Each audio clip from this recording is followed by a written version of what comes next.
Cinema വിശേഷങ്ങൾക്കും ഗോസിപ്പുകൾക്കും ദാസനും വിജയനും ഈ channel ഇപ്പോൾ തന്നെ സബ്സ്ക്രൈബ് ചെയ്യുക.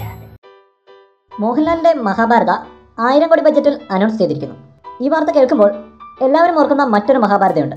ഇന്ത്യൻ പ്രേക്ഷകർ മുഴുവൻ ഉറ്റുനോക്കിയ ഇന്ത്യൻ സിനിമയുടെ അതുല്യ പ്രതിഭ രാജമൗലി ചെയ്യുമെന്ന് എല്ലാവരും കരുതിയ മഹാഭാരത യുദ്ധകഥ. കഴിഞ്ഞ ദിവസം ബാഹുബലിയെക്കുറിച്ച് നടത്തിയ ഒരു അഭിമുഖത്തിൽ രാജമൗലിയോട് മോഹൻലാലിന്റെ മഹാഭാരതയെക്കുറിച്ച് ചോദിക്കുകയുണ്ടായി. ബാഹുബലിക്ക് ശേഷം ഏറെ വെല്ലുവിളികൾ നിറഞ്ഞ മഹാഭാരത താങ്കൾ ചെയ്യുമെന്ന് വാർത്തകളുണ്ടായിരുന്നു.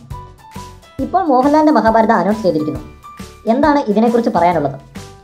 രാജമൗലിയുടെ മറുപടി ഇങ്ങനെ: ശരിയാണ്, ഞാൻ മഹാഭാരത ചെയ്യാൻ ആഗ്രഹിച്ചിരുന്നു. അതെൻ്റെ വലിയ ലക്ഷ്യവും ആഗ്രഹവുമായിരുന്നു.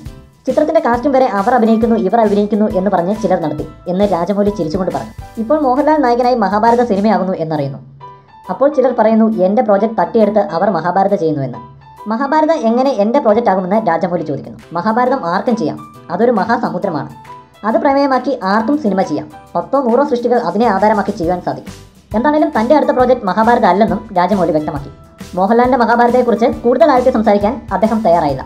എന്താണെങ്കിലും താൻ മോഹൻലാൽ ആരാധകനാണെന്ന് മുമ്പ് പറഞ്ഞിട്ടുള്ള രാജമൗലി ചിത്രം പുരോഗമിക്കുമ്പോൾ മോഹൻലാലിന് ആശംസകളുമായി എത്തുമെന്ന് ഉറപ്പ്.